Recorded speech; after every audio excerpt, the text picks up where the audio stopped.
Bledsoe Said So, guys. We have a fabulous repeat guest. You guys surely must remember Jordan Crowder. He's been like one of the first guests we ever had on our show many, many moons ago. And I'm very pleased to have him back on Bledsoe Said So now that he has a fantastic podcast that we can talk a little bit about. So before we go into our conversation today with Jordan, my friend, and we go way, way back, and he's an OG in this space, I just want to remind you guys to check out our website, bledsoesaidso.com. Check out our Instagram, Bledsoe Said So you can be aware of all of our events and all those things. And then check out our Patreon if you want to support the show. Not going to hover on this stuff super long. I want to, before we take off, Jordan, give you an opportunity up front so that you can also plug your stuff. And then we're off to the races. Sounds good. Oh, that was your whole plug? That was it. Yeah. I usually go longer, but I don't want to waste time with you being here with me. I appreciate you, brother. Yeah, it's a pleasure to be back, man. Yeah, I was on, it seems like a million years ago. And to watch you go from there to like where you're at now is awesome. So I'm so excited to be back on. Likewise, though, I'm seeing you on the same journey. Yeah, I mean, you were a big inspiration for me. So, being on your show was awesome, and watching it take off and all the success you had was so cool to watch from my point of view and my perspective, and to see you having fun with it. And that was a big part of it, because so many people I understand it's a lot of work. I mean, me having a podcast now, I can attest to how much work it is. It's an insane amount of work. It looks easy on the outside, but it ain't. But you have so much fun with yours, and that's really inspiring. So you were a big inspiration for me. And yeah, I created a Conscious Observers podcast just about 4 months ago, and it's been a lot of fun so far. And you're having a meteoric rise, man. I was very impressed by your Spotify Wrapped, and you just had explosive growth, which doesn't surprise me, because you're one of those people where when you lock in on something, you go all the way and you just sprint. And it's just really cool to see like how you're growing. I know that there was many times years ago that we were having conversations about like you doing a podcast. So it's cool to see it finally materialize. So just please remind the viewer, the show is Conscious Observers, but what places can they find you? Like social media, website, all that stuff, so they know where to go after this. Yeah, I appreciate you. My website is digijordan.com. So just DIGI Jordan.com. And you'll find links to all my stuff. I'm on, all the major things, X and Instagram and YouTube, and the Conscious Observers podcast is on Spotify, Apple, and YouTube, and anywhere else that you watch podcast. I do the video podcast. So it's growing really fast on Spotify, because Spotify is really pushing video podcast.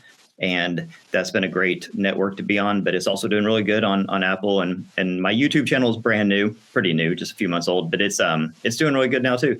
So everything is kind of clicking all of a sudden. So, but the Spotify thing was crazy. It really, I mean, the numbers on there were nutso. They reached out to me and told me that they put me on their editorial top pick list. So basically the humans at Spotify, not just the algorithm, the humans were like, chose my show to purposely pump it and get it in front of more people. And then when they told me that, all of a sudden the numbers just went poof, through the roof. So it's kind of cool to know that there's actually humans out there at these companies that are paying attention. It's not just algorithms. I thought that was neat. Yeah, not just matrix machines. Yeah. It's cool, man. It's like a meteoric rise, and you deserve it. And I have to say, I really enjoy following you on Twitter. Sometimes it just shocks me how hilarious your takes are. Twitter is a little too easy, because it's like, okay, I have a thought and boom, I can share it with the world. And that's probably extremely dangerous and not a good thing for humans to have that ability, but it's also kind of fun too. So, I really I lean into it. I don't think about things too much. I don't sit there and going back and forth. Should I say this? What if people take it wrong? I just shoot, man. And, it's a fun platform. I'm glad that Elon has it and allows us to still just be humans and just say what we're thinking in real time. Not everything has to be polished and rehearsed and scripted. Sometimes you just have a thought and you can shoot it to the world, and I'm having fun doing that. I mean, obviously I say a lot of outlandish crap, and I'm in no way verifying everything and saying everything that comes out of my mouth is true or accurate. These are just thoughts, but it's a cool platform for that. That's the beauty of free will, man. You don't have to like feel this pressure to verify everything you say. Sometimes it's just shoot your opinion, and that's all there is to it. Like you don't have to prove your opinions. I would love to sort of walk through where we left off. And I don't mean on the show that you did with me a few years ago, but I mean where we've been in person the last few times. So we were at the Monroe Institute together last year. If you want to talk about any of that, and not necessarily about the week, but I mean, you can, but what I'm more interested in is like how your life has changed following that. And then a year later, we were together again in person at the Sci Games. So I would be remiss if we didn't hit some of these things. Yeah, absolutely. I mean, that week at Monroe that was one of the coolest weeks ever. It really was just an awesome week, and it really helped to have such cool people there, So being able to hang with you and, Chris Ramsey and Marco and just all the amazing, Hannah and Sean, and just the list goes on and on. I mean, it was such an amazing week. I mean, just going there is amazing. And to see you doing all the follow-up stuff you're doing with them and really becoming a integral part of the Monroe Institute and such a big part of their team is so cool to watch. But yeah, that week was amazing, and it definitely changed my life. I don't know about you, but when I got home, there was like a hangover effect, it was like waking up from a week-long dream and just sort of being like, I was very foggy, and I was very much like, it took a while to readjust to like normal life, being a human, because you're in this dream for a week, and this basically a theta brainwave state for 6 consecutive days, and you don't really know what's real and what's not. You get to this kind of point where you lose touch of what's, reality, and it's a very odd place to be.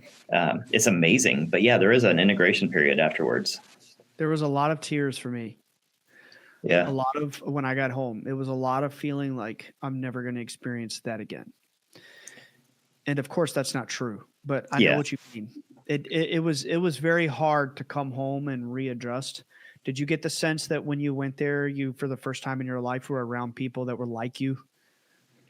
I mean, you definitely connect on a way different level with humans. I mean, you're not connecting on the superficial, hey, how's it going? How's the family? Kind of a level like you do in the real world. I mean, you're connecting at this soul level, like a consciousness state. I mean, it's so different. You start to forget about the real world. Like, I wasn't checking my phone for like news updates. I wasn't like, I mean, of course I was talking to my family, my family, but like even that, it kind of, after a while, it sort of gets like, you're like, oh yeah, I have a house. Oh yeah, I have a job. Oh yeah, you have to remind yourself that there's this real world out there that exists. And it's strange. And yeah, you connect with the people there at this level that's really hard to comprehend. So it's really neat. Yeah, and I'm really curious how your life changed after that. I mean, clearly a lot has unfolded for you. You got your show, you've put it out there, it's doing it big time, and you're getting this amazing rise and very fast success. But on the inside, like what was the biggest changes that you noticed coming home from that? I left there with a sense of purpose. I left there sort of so I had a near-death experience like 6 years ago now, 5.5 years ago, that really gave me like a purpose. It set me down this path, right? And it sort of, I was all over the place, and all of a sudden it just said, hey, go this way. So I was going a certain direction, but I didn't know where I was going or why or anything like that. And when I left Monroe, I had this all of a sudden I had a much more clear purpose. Like, okay, I have work to do. Like, and I almost got this like urgency, this sense of urgency of like, I have work to do. This is like a serious job, and I got to do it. I got to do it quick, and I have to take it seriously. Like, this isn't just all fun and games anymore. And I didn't really have that urgency before. Before, I just kind of was like, oh, this is exciting. I'm digging into reality. I'm digging into consciousness. I'm digging into all these different topics, and I was having fun doing it. But I didn't really have a sense of urgency until I went to the Monroe Institute, and I connected with my higher self there in a way that I had never done and didn't think was even possible. And I got very clear messages from several different of our experiences that basically told me, yeah, there is a sense of urgency, and yes, you do have a mission to do. And so those are some of the most profound insights I had. And I left there with this, like, okay, let's get to work kind of a feeling. So what is that mission, if you don't mind talking about that? Well, when I met my higher self, which was an incredible experience, and I was able to ask any questions, and I had some questions prepared, and I asked my questions, And I did a whole video on this because my higher self kind of snapped at me. It kind of, not like in a mean way, but in a frustrated way. It was telling me that I was thinking too small. I was taking baby steps, that we didn't have enough time, that I had to think bigger. And all these things I was asking it, should I do this or should I do this? It was basically saying, do all of the things and more. Like, just get to work, quit asking, quit delaying. Like, you even asking me, should I do this or this, is a delay. That was me, basically like having this scarcity mindset of, I can only choose one of these things. And it was basically saying, do both and do 10 times more than that and get to work. And it was a kick in the butt. It was like a drill sergeant type of a meeting. And didn't really expect that, but it was super cool. And the more I processed it, it felt so, it was the message that I needed to hear at the right time. It wasn't what I wanted to hear. It was what I needed to hear. And I think that's what my higher self, the purpose it was serving. So when I came back, I really dove into, earth changes, all of the things having to do with consciousness shifting, like the evolution of consciousness. I dove into so many works that I'd already read in the past, and I read them with a different eye and came away with a totally different point of view.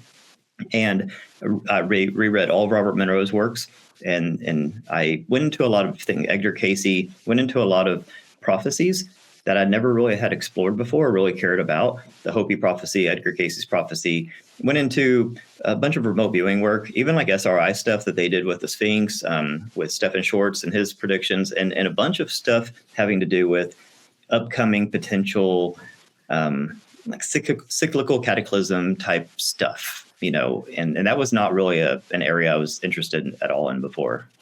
So what have you found? And plot and spoiler, I was going to say plot twist, but spoiler, I know some of what you found because I when I pop on, maybe it's because I engage with your content, but I feel like every time I turn on Twitter, I'm like exposed to your tweets, and it's so I'm kind of like following along, and I've seen your video where you talk about this stuff. But I really liked a lot of your takes, so I wanted to go in on some of that here. So I'm going to ask like I don't know, pretend I don't know. Yeah. So what did you find? It was interesting. I found a lot of things that overlapped, and I thought that was the most interesting. Is that there's so many things that are completely separate stories, completely separate research, completely separate prophecies or experiences that overlap and are painting a picture. And so I started following these threads from one topic to the next, not on purpose, not trying to verify or reinforce my mindset, but just completely independent, just like an intuitive investigator following this thread.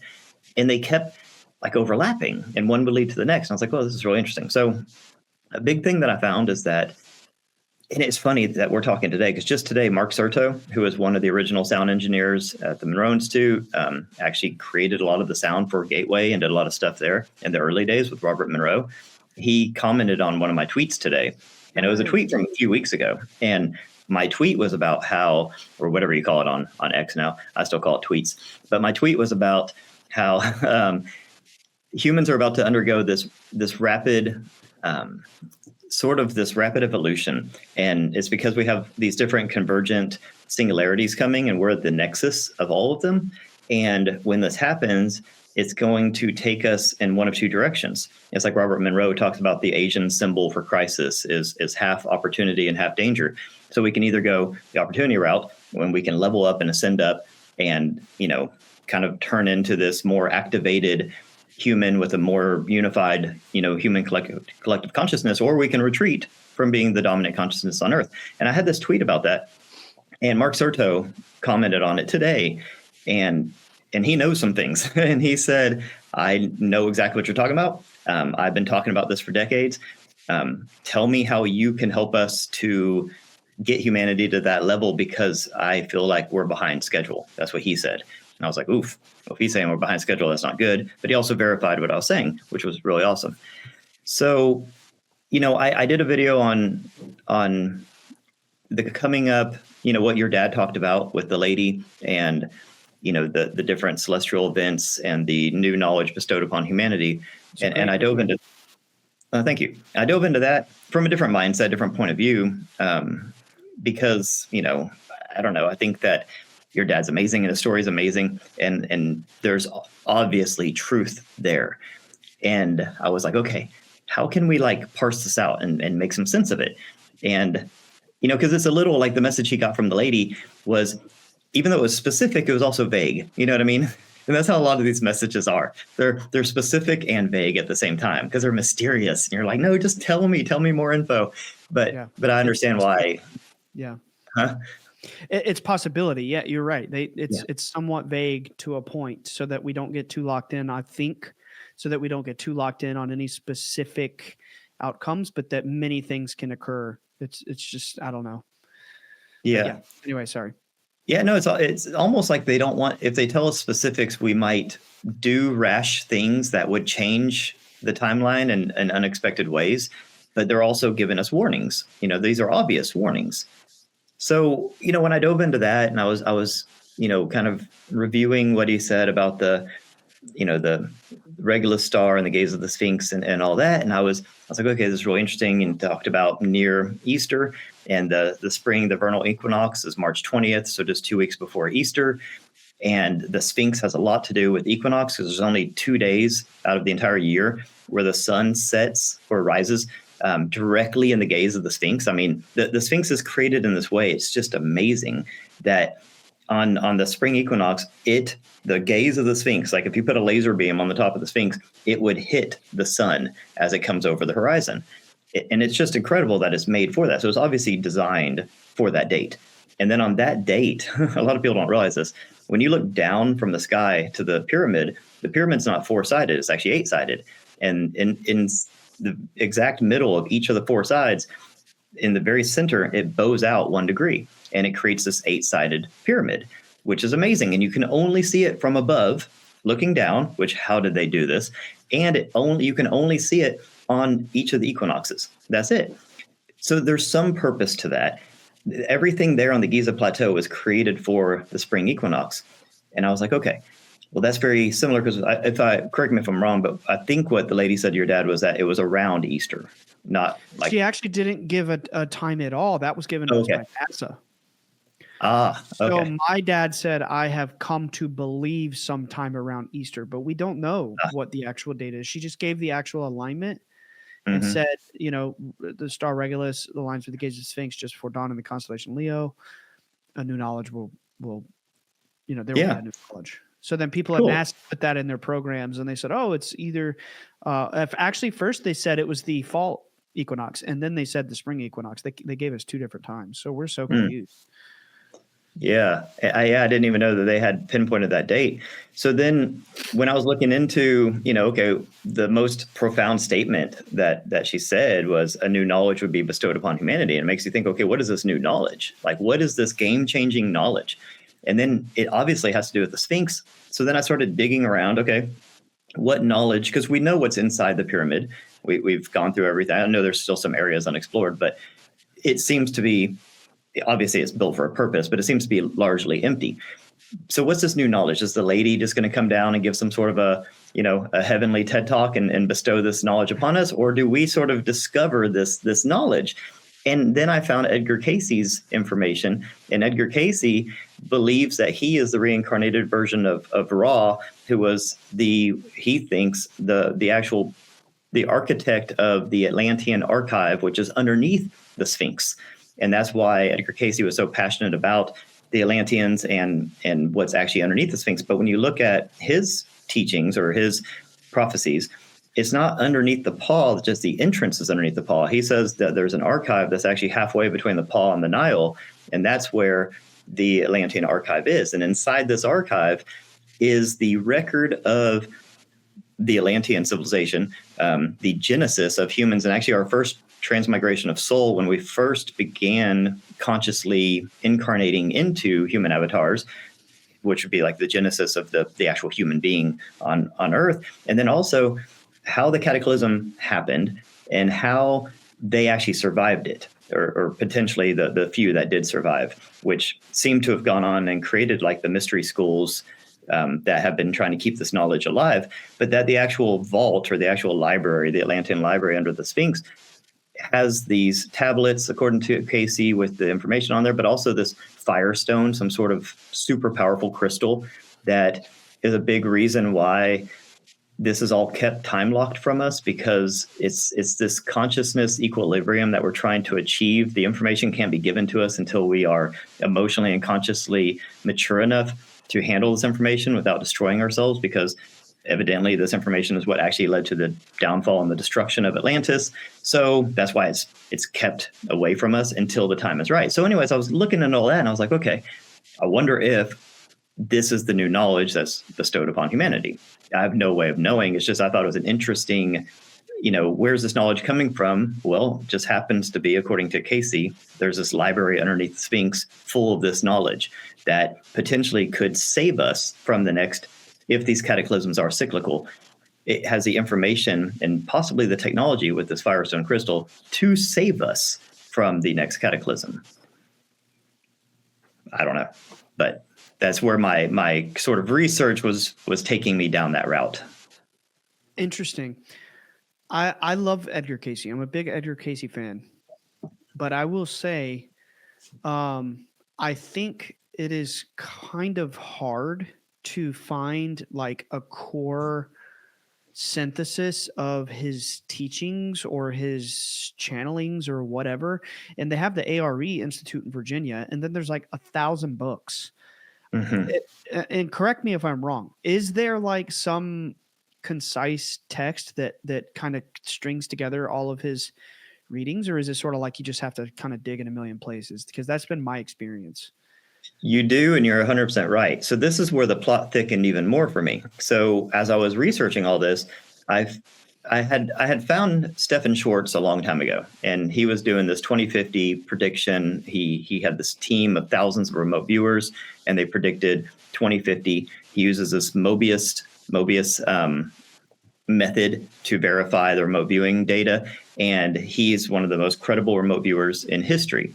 And his information is just rock solid.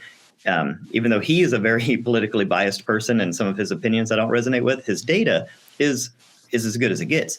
And he has this 2050 prediction. I did a whole video on that, and it's wild. And he's predicted many, many things, and he's found shipwrecks, and he's found tombs, and he's found all sorts of things using his remote viewing. Okay, where the plot really thickens is that at an early age, he had this very mysterious encounter with this couple who he still, even when he talks about it, you can tell it gives him goosebumps and kind of freaks him out, because this encounter was very paranormal. And it led him to ARE. And he became the top Edgar Casey archivist at ARE decades ago. And he spent years going through all of Edgar Casey's stuff. And he is convinced, Stephen Schwartz, that he is a reincarnated, not necessarily version of Edgar Casey, but part of his team that's supposed to be bringing this knowledge to the surface. So Stephen Schwartz was actually a part of a remote viewing team with ARE that remote viewed under the Sphinx. And they did it completely blind. The people remote viewing had no idea what they were remote viewing, but Stephen Schwartz did. And when they matched up all of the information from the remote viewers, it perfectly matched what Stephen was sort of expecting or possibly expecting to find if the Edgar Casey stuff was correct. Then on top of that, SRI sent a team over there to use like sonar and stuff and look underneath the Sphinx. So it's just like, okay, why are all these people so interested with what's underneath the Sphinx when we're told there's nothing under the Sphinx? And why are all these people so interested with Atlantis when we're told Atlantis didn't exist? And it just seems like the smartest people at the top of the food chain know something we don't know and are looking for something that we're told doesn't exist. What's the dude's name that is like the minister of Egyptian antiquities, and he was on Joe Rogan's show and it was a disaster? Something. Yeah. Do you know his name? I forget his name, but yeah, he is a disaster. It's let me get that. I don't want to get this wrong. Someone somewhere would probably be offended if I did that. But I've got to find that out real quick, because he just recently announced, I don't know if you saw this. What is it? Egyptian antiquities minister. Mm-hmm. Something with a Z, bro. Yeah, it's a very distinctive name. I just can't remember. Zahi Hawass. That's Zahi Hawass. He's the Minister of Antiquities and Tourism. A few weeks ago, he made an announcement, and he said that in 2026 there's going to be a grand reveal, some new discovery that they found at the pyramids. Did you hear about that? I did not. what did I say his name was? I'm bad with names in the short term. But I mean, Zahi it's very obvious that they know so much more than they're telling the public, and it's because they're trying to protect their Egyptian history. But even when you look into Egyptian history, I mean, the history that the Egyptians believed about their history, there's no way is the actual history. It goes so much further, and there's so much more to it. And for whatever reason, they're hiding stuff, and it seems they're hiding it to preserve their history. Zahi Hawass announced that in 2026 there will be a reveal of a huge discovery that they found in the Great Pyramid of Khufu, which I guess is the main pyramid on the Giza Plateau. I'm so illiterate with Egyptian archaeological stuff. And apparently there's like a secret corridor that they found in there using advanced scanning technology, 3D mapping, robotic tools. So there's going to be this major grand reveal thing in 2026. Interesting time. It's totally. I mean, there's so much happening now with what they're finding underneath the pyramid with these columns that supposedly go down, like many miles and all this kind of stuff. And it's so I got some information from somebody. I don't want to say their name because they didn't give me permission to, but that there's, how do I say this without sounding crazy? So multiple different things that I've been researching had led me to believe that in the center of the earth is a crystal. Okay. A crystal of mostly iron, so but other things. No, I don't think so either, man. It's ridiculous. Well, I mean, there's obviously magma, kind of like how in the human body, there's like blood running through our veins. There's like channels of magma running through the earth, of course. I'm just agreeing with you that the mainstream, if there's some mainstream version of something, it's probably never right. But anyway, so there's a crystal in the center of the earth. Yeah. So when you get to at the Gathering chapter in Robert Monroe's book and Far Journeys, when he goes into the Gathering, and the Gathering is this part where he goes to this layer outside of Earth where it is basically a gathering of a bunch of different extraterrestrial, interdimensional ships and craft and beings and intelligences, some of which are future human, that are here to witness what they call the big event, some sort of thing, some event, something that's about to happen on Earth that's going to change everything. And it doesn't just change it for us, it changes it for us and all the surrounding, star systems and everything, or a whole cosmic neighborhood. And what he talks about is that there's this convergence of energies, and that Earth is like a bullseye, and there's all these energies coming. And this circles back around to the pyramids, okay? And that Earth is this bullseye in the middle, and there's all these, he paints a picture like they're like these laser beams, these energy fields that are converging on Earth. And it allows the human collective to rapidly ascend and unite into a super collective consciousness and turn into essentially a cosmic archetype, like a god, and for lack of better words. And if this doesn't happen, if we go the opposite direction, then we retreat as the dominant consciousness on Earth. So that's what he was told at the Gathering. And the picture he painted was that there's these laser beams coming into Earth from somewhere else. Okay. So I started researching what all this could be. And then I get this person come out of the blue. And there's someone I know from my past and I totally respect. And they say that they were told in one of their channelings, and I know this is all, that part's anecdotal, but that our pyramids on Earth are one half of a two-part system that at a certain point, when our magnetic field weakens enough and when we go through this cosmic sheet, that sort of that wave that we're about to go through, that people think around 2046 is going to lead to this pole flip thing, that when all that happens and our magnetic field is weaker, that it allows our pyramids on Earth, which are strategically placed on this one, essentially ley line that goes all around the Earth. It's crazy when you see how many things are placed on this one line, that they basically create this laser, that our pyramids are one half of a two-part system, the other part being on a different planet. That's why all the pyramids are aimed specifically at planets. And when that happens, it creates this energy field on Earth that allows for this rapid, evolution and intensification of everything around. That's why there's all this interest from all these different beings and intelligences here. But this all has to do with the fact that inside of our Earth is a crystal, and that these pyramids are tapped into that. And that's why underneath the pyramid, they're finding these channels, these basically huge rods with these coils around them that go miles and miles and miles down. Well, there's a good chance that those go all the way down to the crystal core of the Earth, and that the pyramid and everything attached to it creates this sort of like laser beam that will be activated at some point, and whatever. So anyways, all that I thought was really crazy. But when you look at the gathering chapter in Robert Monroe's book, Far Journeys, and he goes into detail about this event and what it's going to do afterwards and why all the beings are here. And then you listen to Mark Serto say the same thing. You listen to Tom Campbell. He called it the Big Show. He had an Explorer series tape where he went to the gathering and he saw the same thing. He talked to Thor, his astral guide, and he talked to, he saw the different ships and everything there. He's verified this. So that's happening. And you think, okay, what is this big show? What's happening? And now all of a sudden, all eyeballs are on Egypt, on Giza, on the pyramids. They're now doing all this advanced like sonar, digital 3D stuff, finding all these things underneath. It's really, and then at the same time, you said Egypt is going to have this big reveal. The lady is talking about the Sphinx, and a lot of this seems to have to do with the pyramids, but it's not just Earth-based, because, okay, we have all these aliens, all these extraterrestrials, interdimensionals, time-traveling humans. They're all around Earth, encompassing here, watching. They're not really messing with stuff too much. They're watching, waiting for the big show. And it's like, it gives you the impression that whatever is going to happen here doesn't just affect us. It affects everything around us, that this is a big deal, and I think it has to do with these pyramids and the core of the Earth. So that's my next little rabbit hole I'm going down.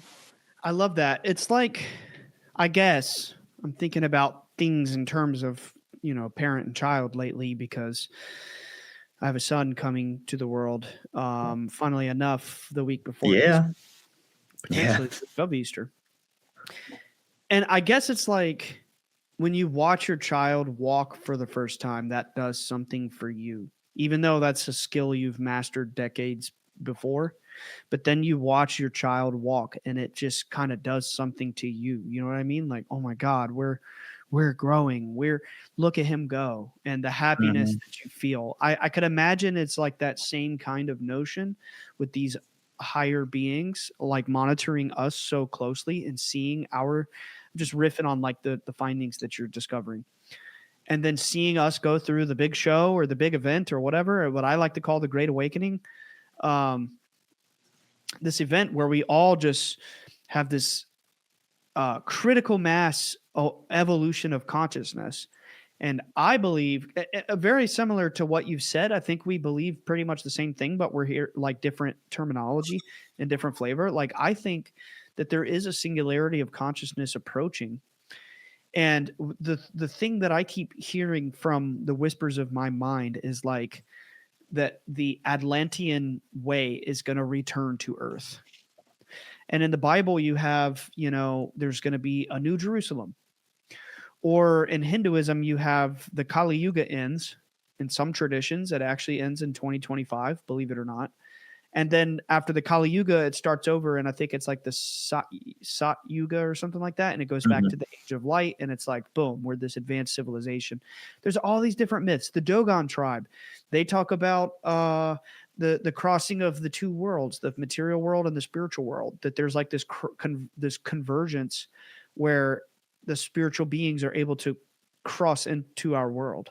And you saw this in Korra, the Avatar: The Last Airbender show. You seen that? And in season 2 of Korra, there's this event that happens every 10,000 years, which it's a cartoon, so they could throw out their own number. It could have been 30 million. It doesn't matter. It's the point that every 10,000 years, there's this event called a harmonic convergence, where the material world and the spiritual world cross over, and spiritual beings come into the earth plane. So I think this idea that the Monroe Institute people are confirming, and the big event, right? And Tom Campbell's talking about the big show, and you've got all these channel materials and all this fiction. Something's happening, dude. The Dogon tribe 5,000 years ago, the Templar Knights talk about this. I've become friends with some Templar Knights lately, and we talk a lot, and they have very interesting things to say about this. The Hopi people's prophecy is very well documented because they're all still alive. You know what I mean? It's an awesome ancient thing, and they talk about this time period right now being the age of purification with the red and blue star Kachina and the age of purification. They even have the prophecy of the man in the red hat and all that stuff, and they talk about it being now like that. They're very clear that we have already passed like 7 of the 9 markers, and that this is happening right now. This is not some far off in the future thing. I totally agree. So what does Hopi myth say? Like where, or not myth, but you know what I mean? Prophecy. Where are we headed? Right? Is it like a new world? So it's the age of purification. And so there is, I mean, so much of this straddles the line between doom and gloom and awakening. Like it very much is and that's why, like, we'll talk about it later, I'm sure. But like my new project I'm working on is all about establishing individual free will, because we're going to have agency to be able to navigate this thing. Because everything that's coming up against us is a fork in the road. It's a tipping point, and we have to personally, at an individual level and collectively, because obviously the collective is just made up of individuals, we have to be able to make the right decision. This is all a free will challenge.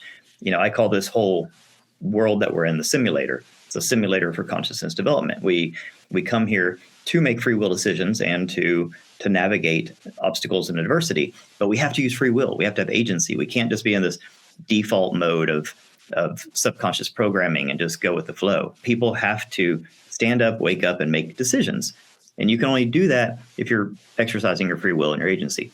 So that's my new project I'm working on, called the Law of Probability. We'll circle back around to that. But what the Hopi talk about is that there's this, so their story is amazing. I never knew, like I deep dove on it, and they think that they came, or they don't think, this is what they say, this has been passed down, from generation to generation. They're all still, they're still alive. I mean, you can go and talk to Hopi elders today. They actually went to the UN and did a whole presentation on this.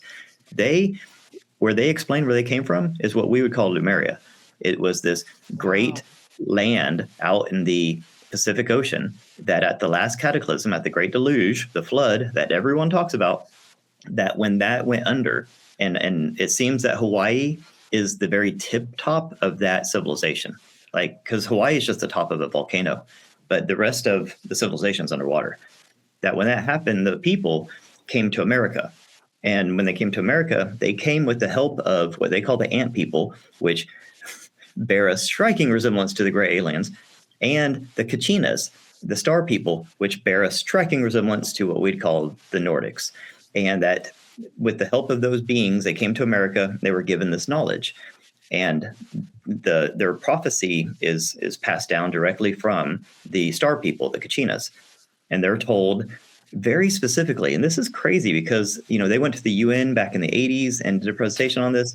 There are several different Hopi elders that have done videos over the decades and going back, to like the 40s and 50s and 60s, talking about the man in the red hat and the prophecy of the man in the red hat. And it can be described as a hat or a cloak or a scarf, but they're very specific that the leader of this part of the world, because they're based in America, the four corners of America. And they talk about America being the battleground, the spiritual battleground for what's about to happen. And that essentially, when Lemuria, they don't call it Lemuria, but they talk about how they were part of Lemuria, what we would call Lemuria. And then on the other side was Atlantis. And that during the flood, what happened is the Hopis came to America. The Atlanteans went to Europe, right? Everyone had to shift because the earth shifted, the poles shifted. So, Lemuria, where the Hopi were from, that went underwater. America came out of the water. They came to America. The Atlanteans, Atlantis went underwater. They went to Europe.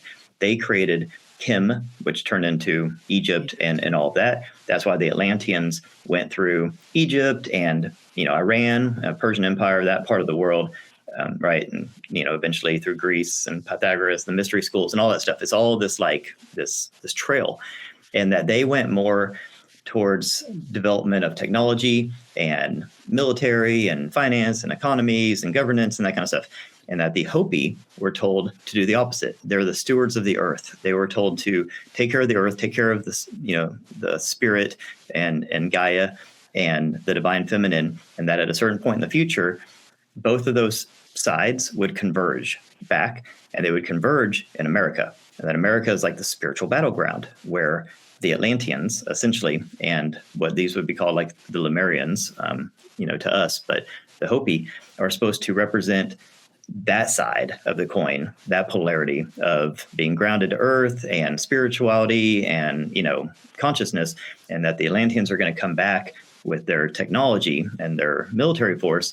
And that what's supposed to happen, the hope is that when all this converges in America, we are able to harmonize those two sides and find this way to live in balance between those two polarities and do something the Atlanteans weren't able to do. And when we harmonize that, then that will essentially be like our ticket to like crossing this threshold, this tipping point. It doesn't mean that we're supposed to shun materialism or technology or any of that. We're supposed to live in harmony with it. We're not supposed to let it get out of control. So the Hopi are here to guide us through this minefield we're coming up to. But they talk about the age of purification, the man with the red hat being the leader, and how things get really, really dark and really ominous right before, because that's when we all have to make our decisions, our conscious free will decisions, what side we're going to go and how we're going to navigate this. And if we navigate it properly, then it allows us to like safe passage through. If we don't, we go the way of the Atlanteans. And that whole battle between not good and evil, but definitely negative, positive, materialist and spirituality seems to be happening in America as we speak, and that this is the new battleground.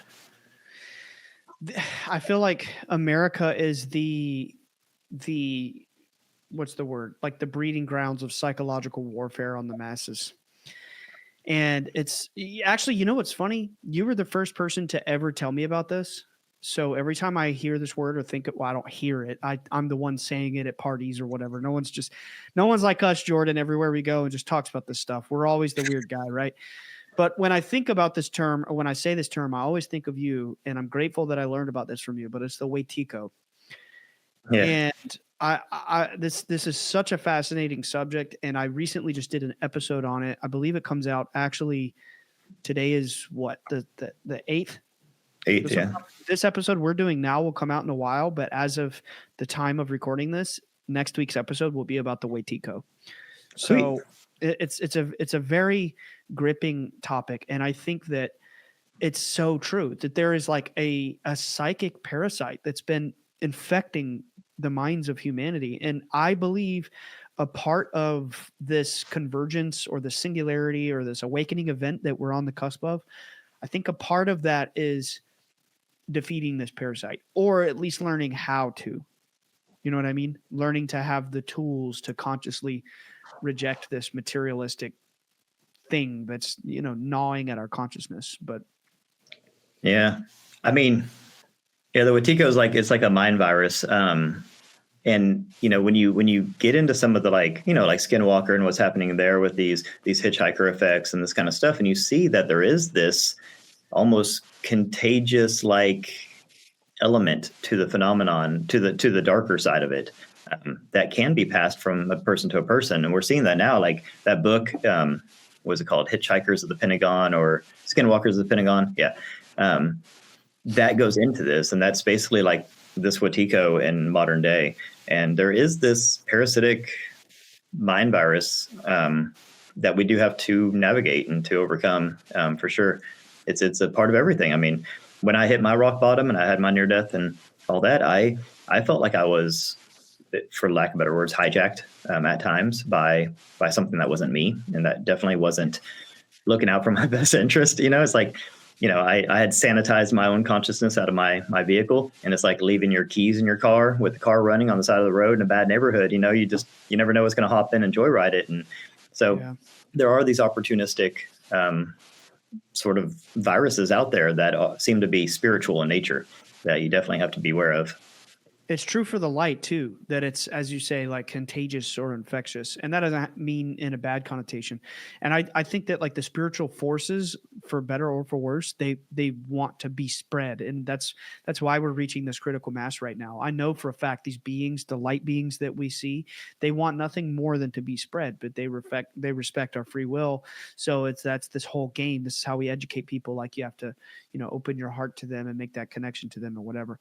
But back to what you were saying. So you said that the reason I brought up the Waitiko is because you mentioned there's this point where we have to make a choice between, the forces of light and dark.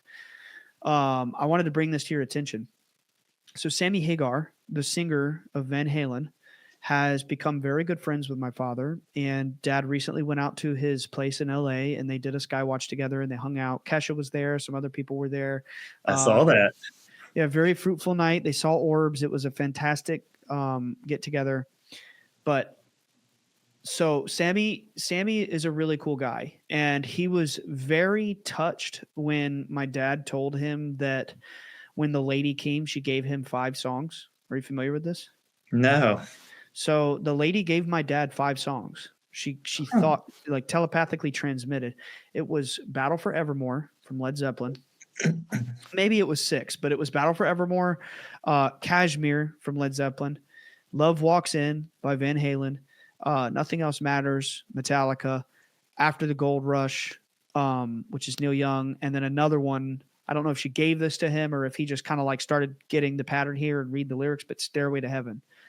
All of these songs in some capacity have some like deep spiritual meaning that the lady implied to my dad. Like, for example, Nothing Else Matters. For him, nothing matters other than this mission and getting the orb things out. It's just keep your eye on the prize, move forward.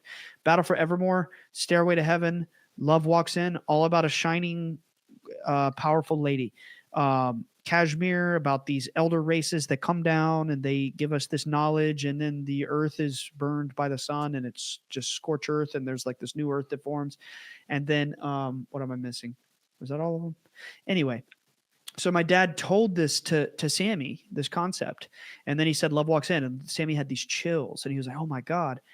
So he kind of explained that like making that music was like magic, that there's this sort of channeling effect. It's like automatic writing. He was just he was just like going and not thinking about it. And Eddie was on the keyboard, he was playing piano, and Sammy was just like singing the lyrics, and it came together like total magic. But I'm setting the stage here because there are other instances in which this has happened with our friend Sammy. Are you aware of the song? I think it's called The Crack in the World. It's kind of going around circles right now, being talked about. No. Okay. I'm going to pull this up, and I want to read these lyrics to you really quick. And I think this will be quite revealing. This was written in 1977, I believe. Listen to these lyrics. This is Sammy Hagar. Yeah. I found out what it is that's been driving me mad. There's no room to breathe between the good and the bad. A crush in between, there's a thin, thin line, but just round the corner, there's a change in design. I wish I could walk away and dig what the preachers say, but those words don't satisfy me no more. There's a crack in the world that repeats 2 more times. Just 50 more years, we're all going to know why, when, where, how, and who gets to go. So let's all have a good time before the great divide, because things will start separating come 2025. Jesus. So look for the subtle cues. It won't make the front page news. That depends on which side you choose. There's a crack in the world. There's a crack in the world, and then it's over. Dude. Wow. Right? That's wild. Yeah. Holy cow. Something's happening. Yeah. And they definitely put this stuff into our collective psyche through things like film and music and things like that, for sure. Yeah. Now, That's wild. Sammy is writing this music I'm now more, I used to be of the opinion a long time ago. I think there's levels to this. When you start to open your eyes to what's out there and the esoteric and all that, you're like, it's demonic. They're all demonic worshipers, blah, blah, blah, blah, blah. I don't think that way anymore. I think it's more complex. And you and I both know from our Monroe Institute studies and doing these, expanded states of meditation, that the right brain is where the magic happens.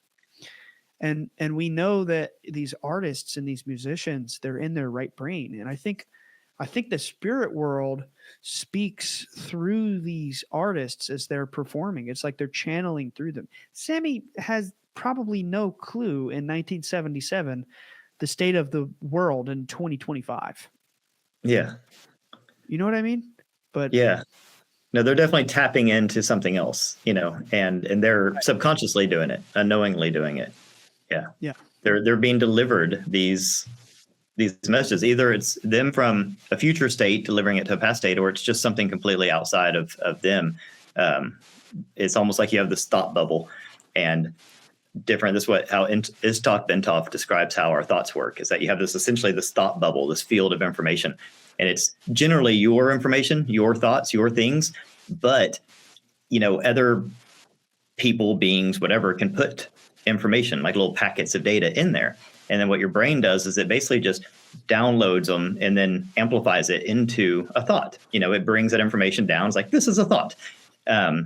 So, say you're writing a song and you're going into like this kind of meditative type state, which a lot of these guys do to try to get this inspiration. You don't really know, okay, all of a sudden something hits me, inspiration. Oh, that's great. Did that thought come from you, or did it come from somewhere else? Did it come from a future you, from a higher you, or did it come from outside of you? And they just place that information in your little thought bubble and you bring it down into your reality. This is how, there's been people around the world that have invented the exact same invention simultaneously, and they had no knowledge of the other person. There's been people that have written books that have the exact same names of characters, same event, same everything, published at the same time, and they had no interaction with each other. It's like this information is dropped. It's like a gardener just sprinkling seeds into the soil, just hoping that one of them sprouts, So it's unreal.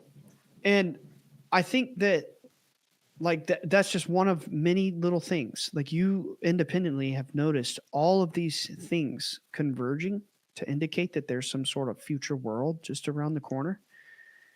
I think that it's I don't know, maybe the return of Atlantean civilization, I keep thinking about it humorously, like the Jetsons. We're going to be the Jetsons. I don't know what your thoughts are on this, but I find it a little suspicious that next year there's 3 different humanoid robotic models going to market with AI consciousness. In 2026, we're going to be able to have robots to do our laundry. Yeah. So is it the Terminator takeover? I'm not so sure. I think it's more like we're hitting the singularity where our technology is exploding. Our understanding of consciousness is exploding.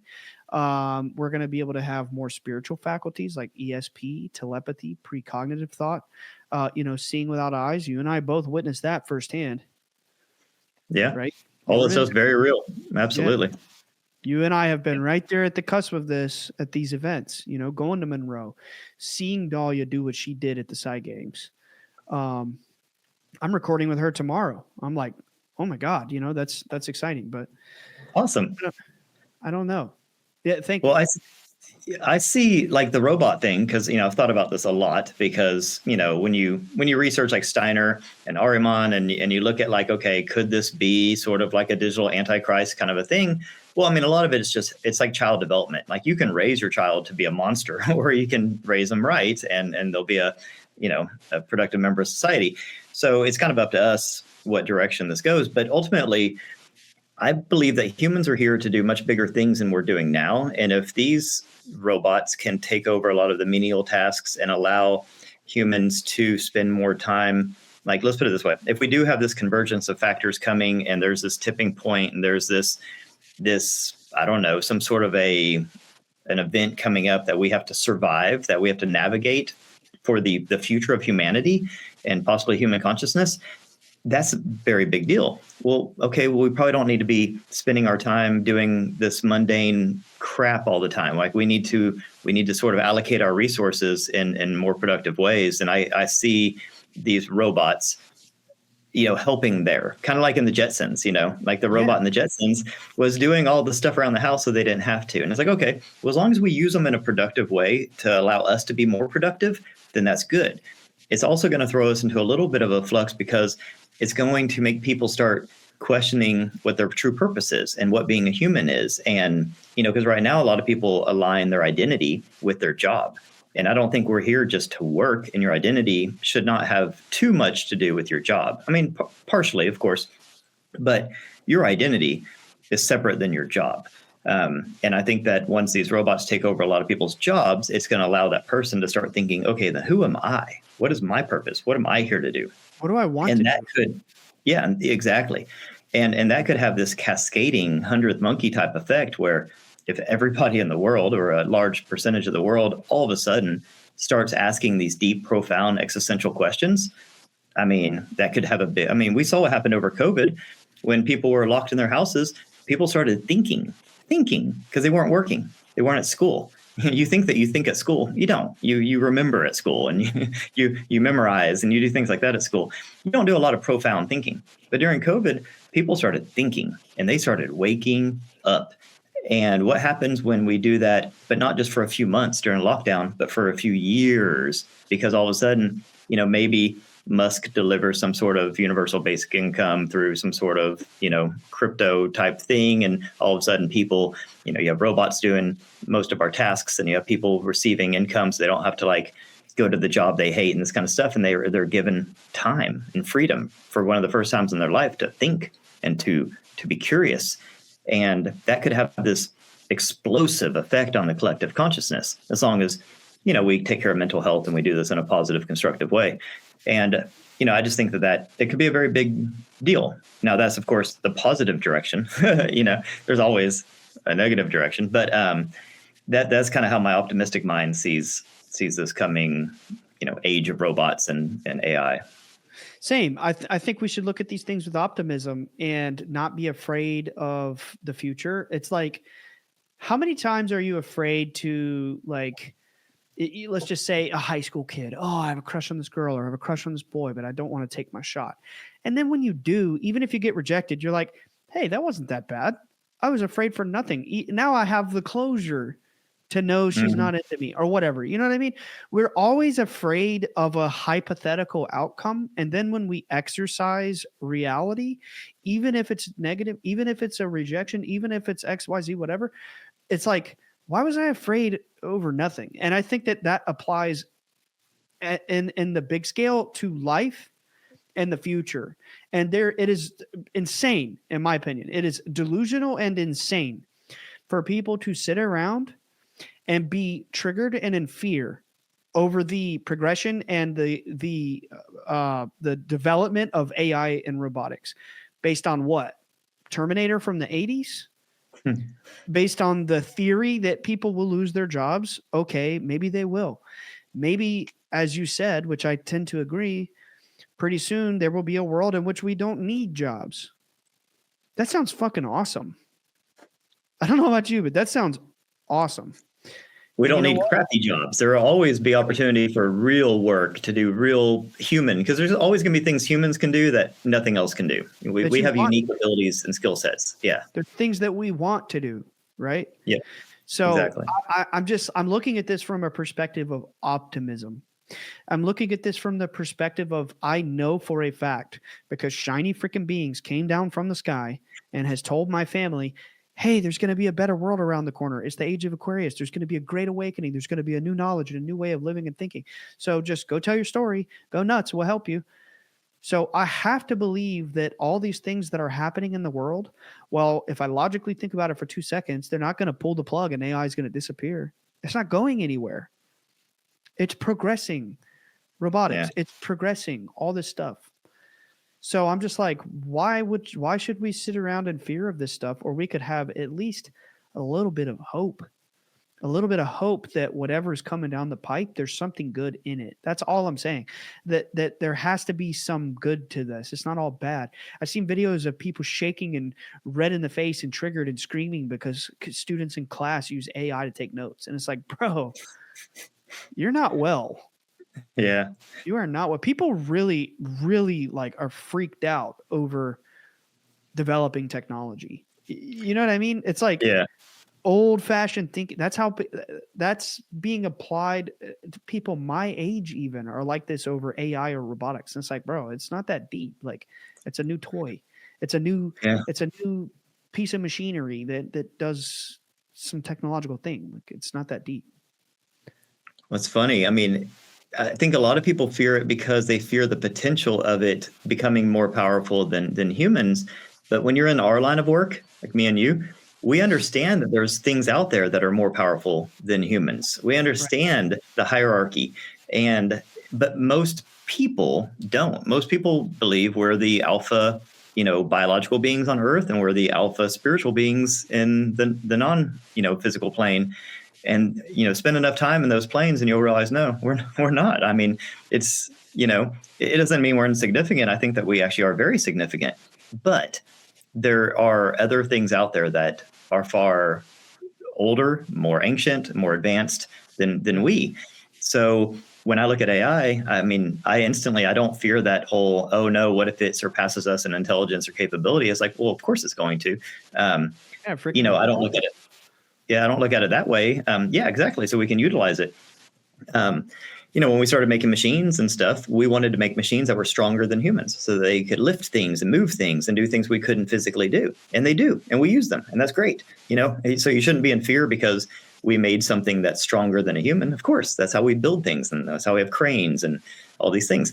So, yeah, but I mean, I think some people just don't like change. But hey, we are in a place now where we are going to have exponential rapid change, unlike anyone. I mean, futurists now are going to be out of work because futurists can't even, accurately predict the future because things are changing so rapidly that it's breaking all models and it's breaking all logic. We're about to go into a really weird time period where things are going to move really fast, and you're just going to have to get used to change. Things are going to change, and the key is going to be adaptability. How do you adapt? How do you change as the world changes? Not change meaning like lose sense of who you are or your purpose, but like, how do you adapt? How do you, make sure that as things change, you change with them so you don't get left behind? You can't be these people anymore. They're like, well, back in my day, we did things this way. It's like, guess what? That day's over. And things are going to start happening really, really fast moving forward. And it's good, but it's going to be scary for a lot of people. I think it's going to be like this.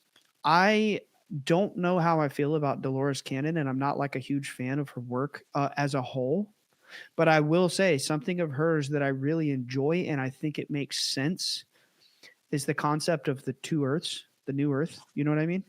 Mm-hmm. And I think that this is true, and that we are moving into a dimensional split. And I think a part of this new Earth includes our pineal glands, our caudate putamens, our basal ganglia. They are strengthening and evolving at a rapid rate to where we are going to more readily be able to see and observe dimensional phenomenon with our eyes. So orbs, light being, all the shit I grew up with seeing that I've already seen regularly. I think en masse that's unfolding evolutionarily for humanity.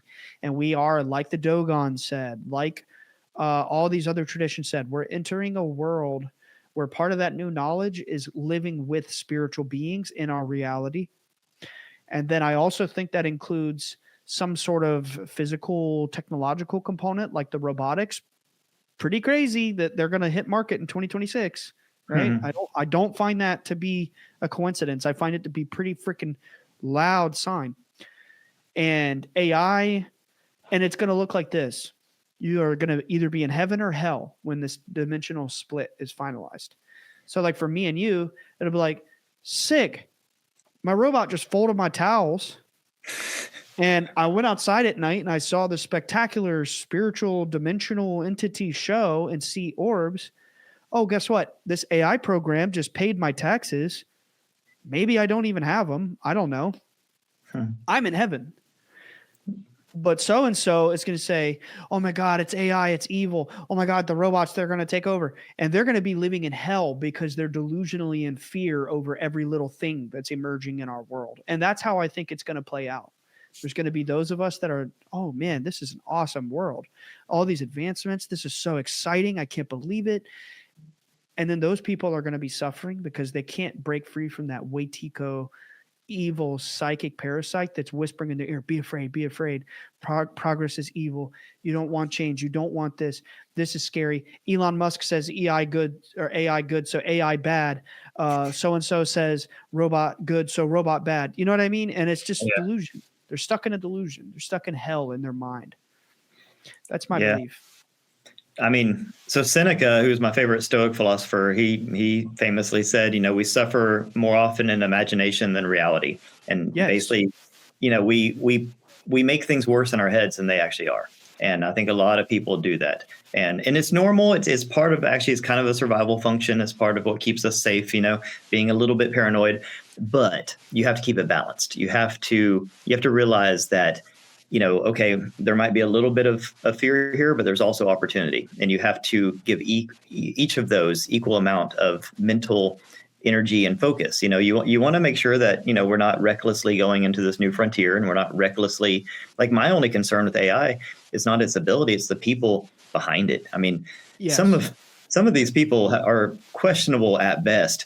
And that's my only reservation is not the technology or the opportunity. It's the human aspect. The human beings that are creating the AI are what worry me more than the AI. Just like any tool or anything can be used for good or bad. But the thing itself, like a hammer, I can hurt you or build a house with a hammer. It doesn't make a hammer bad. So AI is not inherently bad. AI is whatever we do with the AI. Robots aren't bad. They're however we use the robots. So it all goes back to the human aspect, the human element. And but yeah, generally speaking, I mean, you have to be aware of certain pitfalls and certain, negative outcomes, just so that we make sure we don't, go down those. But you want to, and I just try to look at life this way, you want to have more optimism than paranoia. You know what I mean? Because more than likely, generally speaking, the good thing usually happens. I mean, that's just the way the world is. Obviously, bad things happen, but generally speaking, good things usually happen because most people are good people. Most people want good things to happen. And we do create largely our reality. And this all goes back to law of probability, is that, the most probable outcome is the one that's probably going to happen. And, the creator wants a positive outcome. Most people want a positive outcome. And that's why most of the time the positive outcome is what wins out. And, so just kind of have a little bit of faith in that, like you had Tom Campbell on not too long ago. And, he talks a lot about how the larger consciousness system wants to reduce entropy and wants to have a positive outcome. And, there seems to be this unconditional love element to the universe. And there seems to be this kind of growth and evolution and positive trajectory of most of reality. So just have a little bit of faith that most arrows are pointing in the right direction. So just don't sit there and dwell on the few little outlier possibilities that might go down the negative path. Of course, you can paint this picture of worst case scenario. And of course, that is a possibility, but it's usually one of the lower probabilities. I love that. I completely agree. And the whole wax on, wax off to this, and my whole philosophy is like attracts like. And that's something that my father always taught me. He said, son, I would have never survived any of this. I would have died a long time ago if I didn't always keep a positive mental outlook and always envision positive outcomes. So that's my whole thing.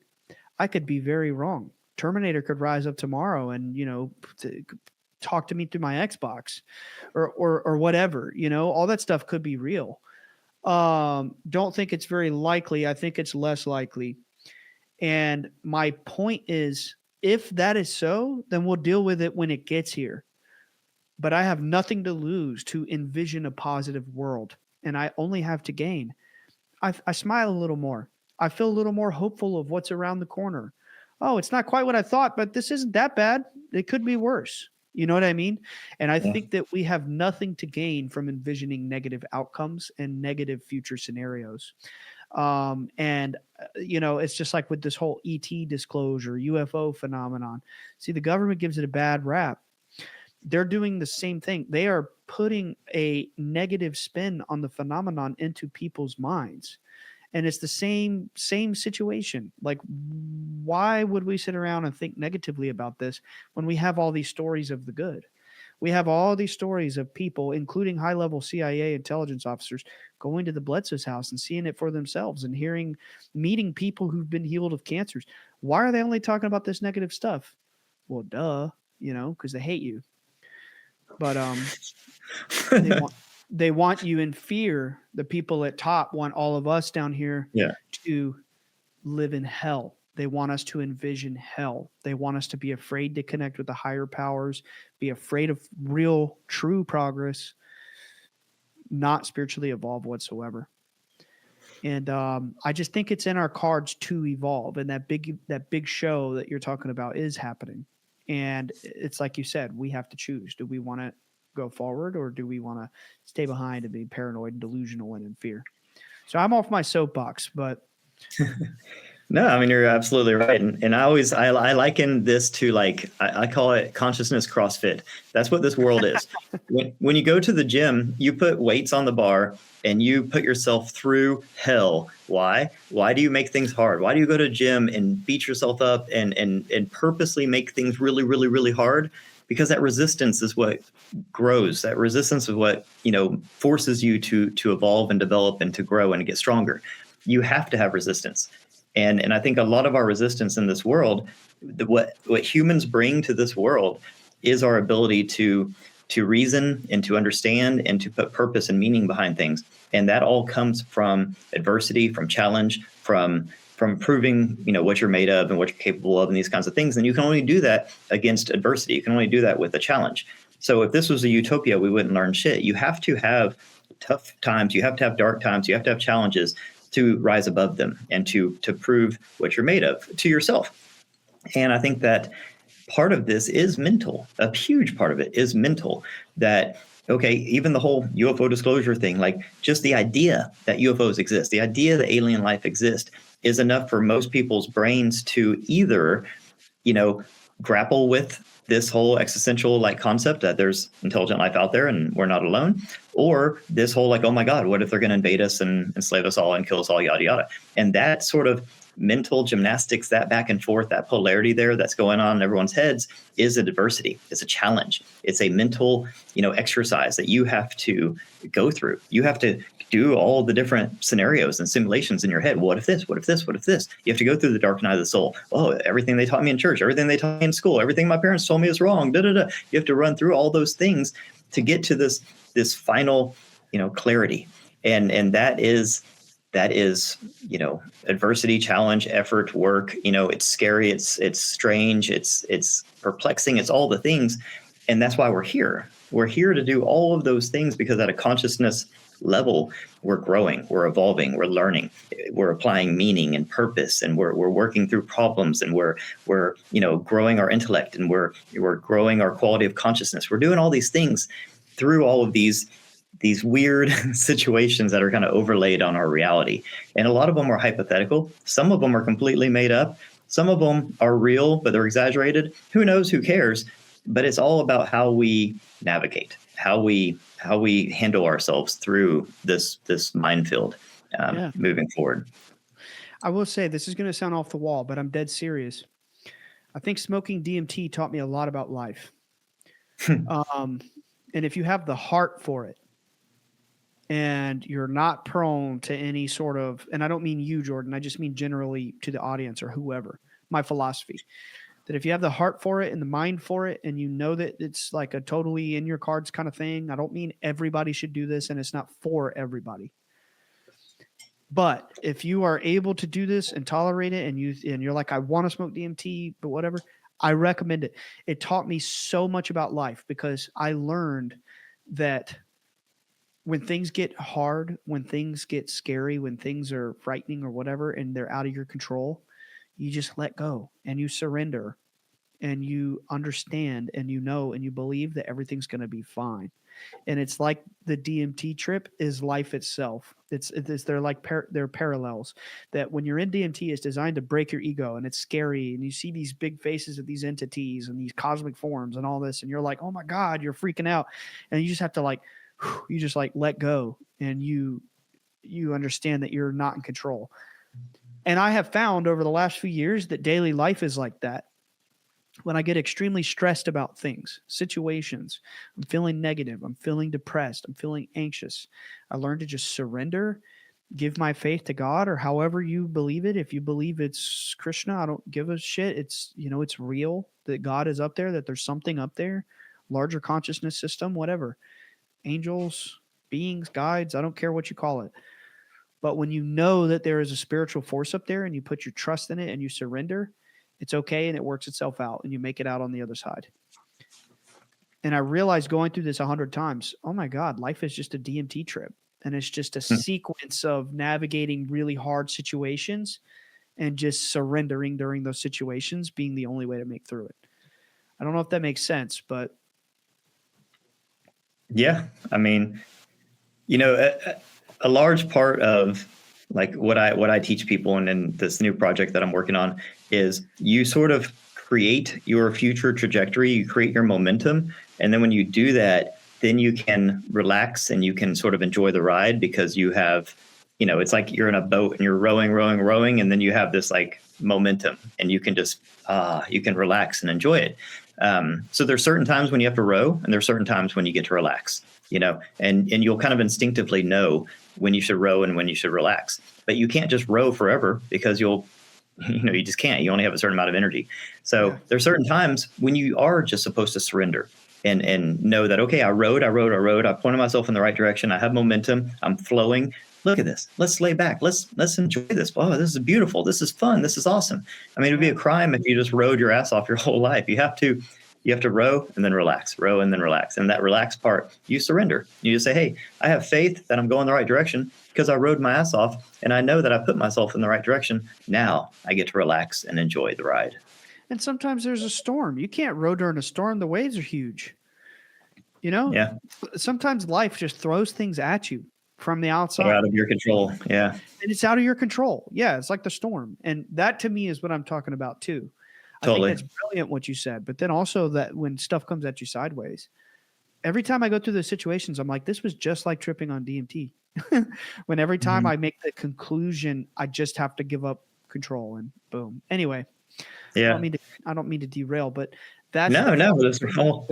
I believe people should have going into envisioning the future, the negative, the positive. What outcome will there be? We're just constant in real time rendering holographically from the consciousness field a little projection of our being in real time, moment to moment, live action throughout eternity. You are constantly being rendered over and over and over and over. And heaven or hell is not in the future. It's not in the past. It's right now. And it depends on what state you resonate with. Your choices, your actions, your beliefs about yourself and about your environment. So that's kind of where I'm coming from, is that it does no good to envision negativity, because if you keep envisioning negativity, you're going to create a hellish existence in this life and throughout all of eternity. And I think that's the game, is learning to be in love and being in joy and being at peace. Just being in that harmonious unity vibration. It doesn't matter if you're in the flesh or not. This is eternal. And the difference between us and those light beings up there is they know this and they've mastered this. And that's why they're these infinite beings of light, and they can come and go as they please because they're in this state constantly. So. Yeah, it's a vibration, it's an internal vibration. It's like there's that chart, Hawking's, he wrote an amazing book called Power versus Force. I don't know if you've ever read it, but it's a super influential book. And he goes into how, say you're a world leader, you can either lead through power or lead through force. And force is when you are trying to force somebody to do something against their will. You're trying to impose your will on other people, and it always fizzles out and never ends well. And power is when you lead from within. It's when you just are resonating at such a high level of consciousness that the people around you want to do what you say. They want to help you. They're all sharing in that same vibration, and that you can actually lead more effectively, and you can even like do bigger, more grandiose things through power than force. And it all comes from just what level of your consciousness you're at. And you ask yourself questions throughout the day. This decision I'm about to do, this thing I'm about to, or this free will decision I'm about to undergo, is this going to raise or lower my level of consciousness? And if you're just doing that constantly, then you just consistently raise your level of consciousness. And one of the top, kind of levels of consciousness is joy, love, those types of things. So when you're doing things that are constantly making you happy, bringing joy to yourself, bringing joy to others, things that you love, you're sharing love, you're talking about like all these things, they sound so woo-woo and hippy-dippy, but you are like powering up your character. You know what I mean? Like you're giving yourself superpowers. You're going to make life easier. You're going to be more magnetic. Things are going to come to you. People around you are going to be more cooperative with you and want to help you. Opportunities are going to come to you. You'll be healthier. You'll have more energy. All these things happen if you like level up your internal state. If you kind of look at it like a power bar, like on a character in a video game, you know what I mean? Like you are giving yourself these superpowers just by your thoughts, your actions, your intention. These are all internal things. It's not a supplement you take. It's not something that, I was born this way, or my genetics, or how much money I have. None of that matters. It's all about your thoughts inside your actions, and your actions just come from your thoughts. So whenever you like kind of operate in life that way, you look different to other people. You act different. Different things happen to you. And like you said, these angelic beings, these more ascended masters, I think that most of them used to be human. I think they're graduates of the Earth life system, and they've mastered all these things, because that's why we come here. This is a school for that type of mastery. And once you master all that, and once you graduate from this Earth life system, you now have that ability. You now look like a freaking angel to people, because you have mastered emotions. You've mastered thoughts. You've done all these things so many times through so many different perspectives and so many incarnations. You've been rich, you've been poor, you've been guy, you've been girl, you've been black, you've been white, you've been gay, you've been straight, you've been all of the things. You've done everything. You have so much knowledge and wisdom and understanding, and the output of that, the result of that, I think, are some of these, angelic type beings. That is the result of this world that we're in. I think you might be right. I think a lot of these mythological heroes and archetypes that we hear stories of for thousands of years, and we see statues of, I believe, just as you said, that they are beings who have mastered Earth life system, and they ascended to a new level of existence. When I was doing my guidelines meditation retreat with the Monroe Institute this past summer, I had kind of a thing like that in Focus 27, where I saw these statues, and it was like angels, light beings, whatever, that people like Enoch, Metatron, Jesus, the Archangel Michael, Raphael, these beings that we read about them in texts and we know their names even, and we pray to them to this day. They're like gods to us, so to speak. It was kind of like said in my experience that they were people like us long ago who ascended from Earth life after many lifetimes of mastery. So I agree with you. And I think there's something to that. And we even have stories of beings ascending, like Jesus or like Metatron, or I could probably think of others, Ezekiel, maybe, Elijah for sure. I'm sure I could think of a few more if I really thought about it, but yeah. It gives us something to look forward to. Like this isn't just a torture academy. We're not just here, as like, we're not just Sims in some advanced intelligences game that they're just like playing. I mean, maybe there is some manipulation going on at some level, but like that wasn't the intention of the system. The system, I think, was created as a school to produce these ascended masters. And that's part of the game too. The negativity, the manipulation, the control. Every school has bullies, right? You have to survive the bullies. Yeah, but that's part of the curriculum, I believe, is to learn to see through that, to wake up. And in spite of that, still overcome it. I agree with you, but I think you're right. And just like to elaborate on that, this isn't I think it is an archon control system, and it is kind of like the Gnostics would say hell, but it's like, hey, that's good news because could be way worse. Yeah. You know what I mean? Could be way worse.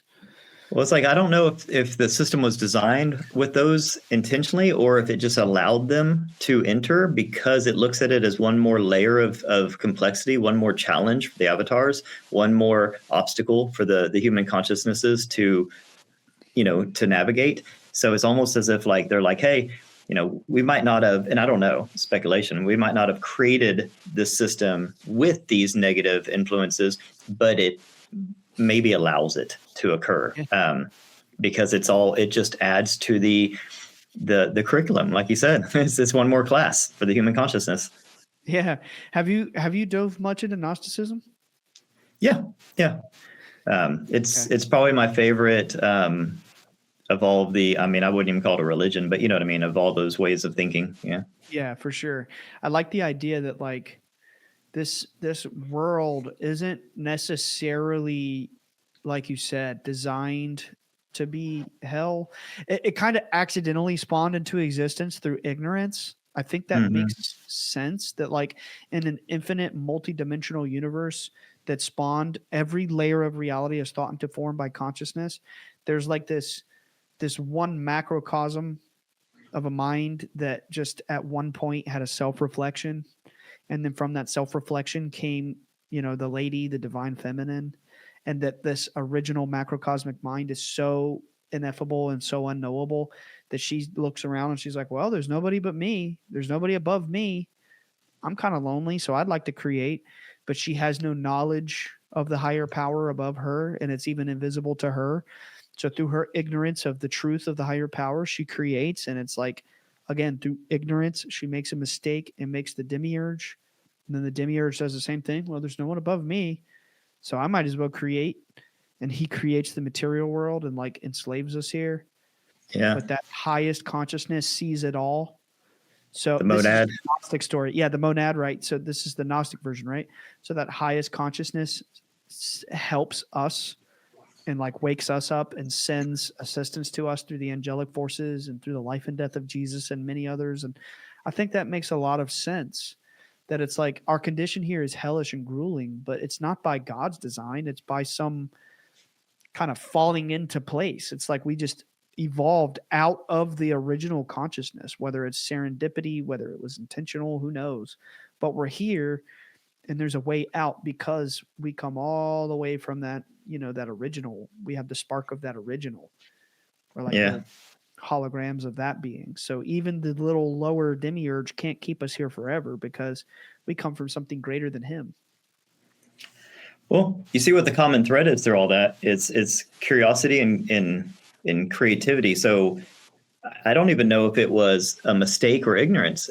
You have Sophia who was curious and created a world and created a demiurge, and then the demiurge created humans, and then humans have created, like, let's just fast forward, we've created AI, and we're creating virtual worlds. So you see the common thread is we're creators made in the likeness of our creator, and our creator was made in the likeness of their creator, and their creator was made in the likeness of their creator. And you see every single one of them all the way down at some point gets curious. You get to this tipping point of kind of intellectual awareness, and you say, okay, what else is out there? You start becoming more curious. And then you can get to this creative tipping point where you're like, okay, well, if I can't find it, or if I don't know where it is, maybe I'll just create my own. And people create beings. We have children. We create worlds. We create, all sorts of things. And I don't think we're doing anything wrong. And I don't think it's ignorance. I think it's part of our design, because we are chips off the old block. We are creators with a spark of the creator within us. And it's inevitable at some point we are going to create. And sometimes our creations will be good. Sometimes our creations will be bad, but we don't know that until we create, and I just think that that's this natural part of everything, is to eventually get to a point where you become a creator yourself. Yeah, I completely agree. And I didn't think about it like that. Yeah, it's like we're chip off the old block. So we're doing exactly what everyone before us was doing. We're creating and creating and creating and creating. And It's like, obviously, that creator, if you go all the way back and you go, let's say we go to the monad, well, we would say, okay, well, that creator was obviously perfect. They wouldn't make any mistakes like us. It's like, well, no, they had a child, Sophia, who made a mistake. So obviously, that creator is not perfect because it created a non-perfect offspring or whatever, a partition of itself. And then that offspring or that partition of itself created something that was not perfect, the demiurge, and it created something that was not perfect, the human. You know what I mean? And we're creating AI, which is obviously not perfect. So I don't even know if you go all the way up if there's perfection, because if there was perfection, what would be the point of reality? I think one of the points of reality is the evolution of the form. And we're doing all this to learn and to grow and evolve. And I know it sounds blasphemous to some people, but I think even the ultimate creator is still learning and growing and evolving through all of our experience. I think that's the entire point of reality. yeah, I think so too. And I would add a caveat that I would say like the original consciousness is perfect. It's ineffable. But I wonder if in the contemplation of itself, because a lot of these mystery school traditions, they say that the first reflection or the first movement of consciousness was like the inner reflection. That's why at the, what is it, like the temples of Eleusis or whatever? I could be butchering that, but it says know thyself. Is it Plato? Mm-hmm. There's one of these Greek philosophers. They say know thyself, and maybe it's Socrates. I don't freaking know, but it's a very important phrase in mystery school tradition. And in Rosicrucianism, they tell you about like the points of that form the triangle and the movement of consciousness in the beginning. And at first there was this original expression, and then another one came into form. And then you have two dimensions, male and female, light and dark, polarity. And then they create the third. It's, it's us, material, life created from the divine, whatever. But I wonder if in that inner reflection that the paradox of duality became true, and therefore imperfection came into form. You know what I mean? Like, Yeah. just sitting around being perfect all the time, like this is freaking boring. And think about, yourself and the nature of being imperfect and learning and growing, even though it's not necessary. And then boom, these lesser beings come into form. That's just me spitting philosophy, but What makes you wonder, like, okay, if the ultimate creator is perfect, was it developed and created perfect, or did it obtain perfection through trillions and trillions and trillions of experiences? And is that what we are? We're the internal evolution of that perfection. Like, how do you just become perfect out of the gates? I mean, like, wouldn't you have to grow into perfection? Because how would you even know you're perfect if you don't have anything to compare it to? So I don't know. I mean, yeah. It's a harrowing. I mean, obviously these are unknowable answers, but like, and I don't look at it like I'm saying anything in a negative way about the creator, because like I said, I'm a creator. I have children, so I created those children. I'm not perfect, and neither are they. My job is to actually grow and evolve through my kids. Like, my kids teach me things, and I become a better person because of my creation. So even at the top, I would assume that one at the top can still grow and learn from all the things underneath it. So even if it was perfect, it could get perfecter. It could still continue to learn and to grow. If not, why are we doing any of this? The Mormons have a doctrine called, I think it's called the doctrine of continual increase. And it's this notion. It's the very same notion that through the Mormons that are going through salvation and etc., that even God, the intelligences of God are like continually increasing forever. And I think that was probably taken from, I think it's very obvious. There's a lot of Freemasonry and Egyptian stuff and Mormonism. If you know like high level Mormons and you talk to them in secret, they'll show you the hieroglyphs in their books. They'll talk to you about like the Freemason symbols they learn and all that. It's not an original thought. Mormonism, I think, is like a distilled version of esoteric philosophy, and then they turn it into a control system. But there is a notion of this in some schools of thought that God is continually increasing or evolving through us. And I think if I had to put a visual on God, that it's like the all-seeing eye, right?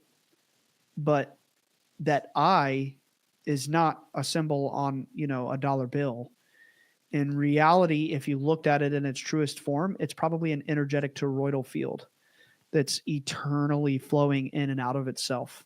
So it's like an eye. An eye is like a toroidal field, right? And it's just this constant witness state of consciousness. Witness state meaning you're not judging, you're just like you're in a complete state of stillness and you're witnessing. You know, when you get into that transcendental state of meditation and it's just blackness and you're just viewing, you're perceiving.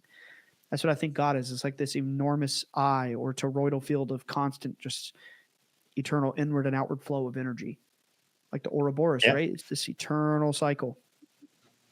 So Ishtok Bentov, he draws the universe as a cosmic egg and it's a toroidal shape. Robert Monroe, I just finished my book report series on him. And at the end of Ultimate Journey, he talks about when he goes to the emitter and the aperture, that the emitter is essentially a white hole and the aperture is a black hole, and that there's an inflow and an outflow. And it's just essentially a huge circle. And that, you leave as a little shard of, a little piece of partition, a little fractalized version of source. You go out, you get bigger and bigger, you grow and learn. And then when you come back, you go into the aperture and you bring your quote unquote gifts. And your gifts are your knowledge, your experience, your love that you learned along the way. And you return. And that essentially, if you look at source as being one entity, okay, so that entity is as big and as perfect as it is.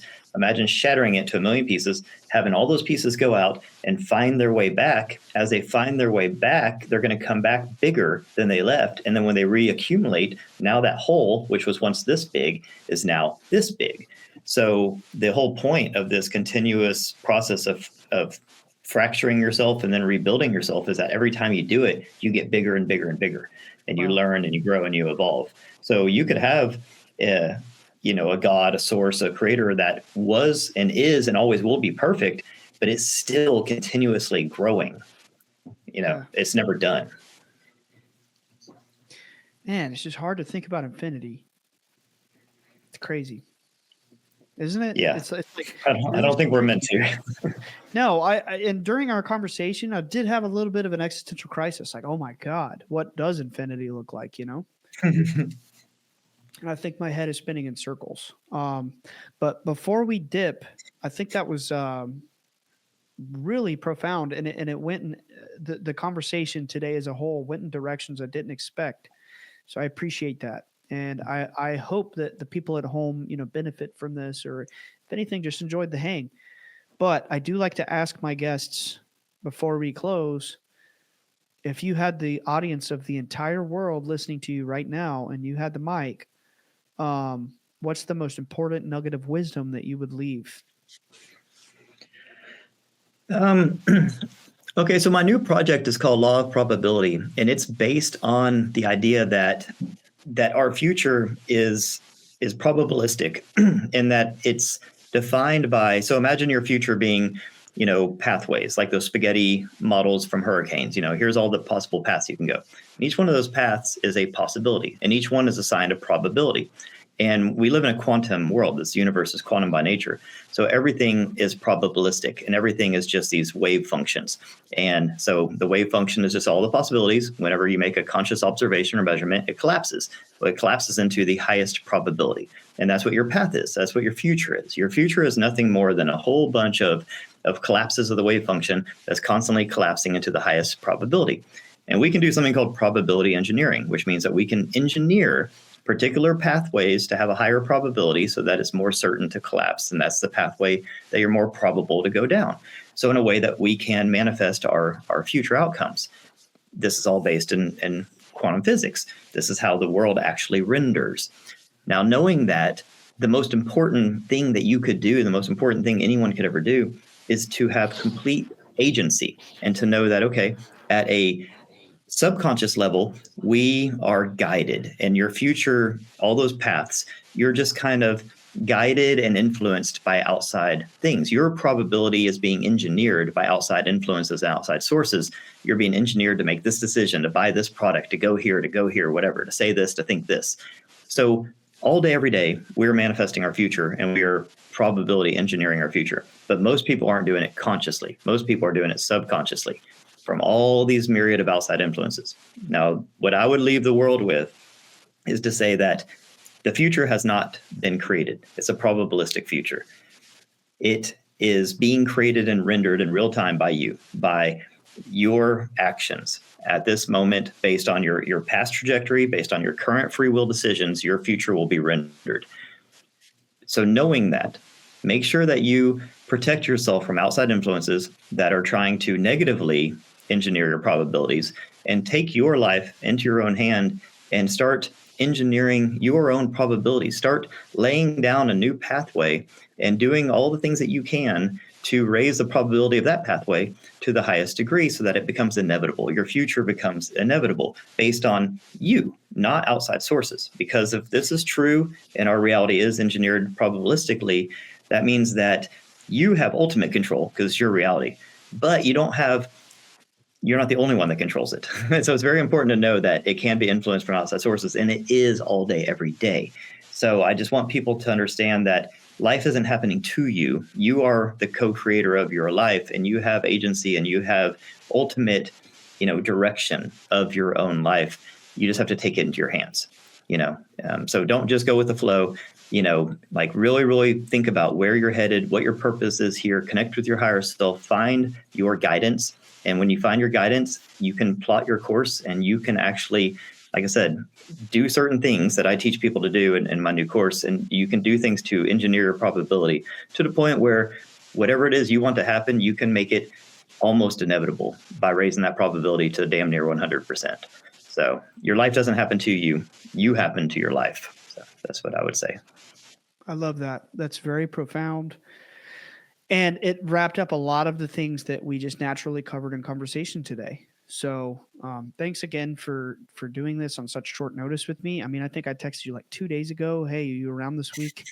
You were like, yeah, heck yeah, dude. So I appreciate that.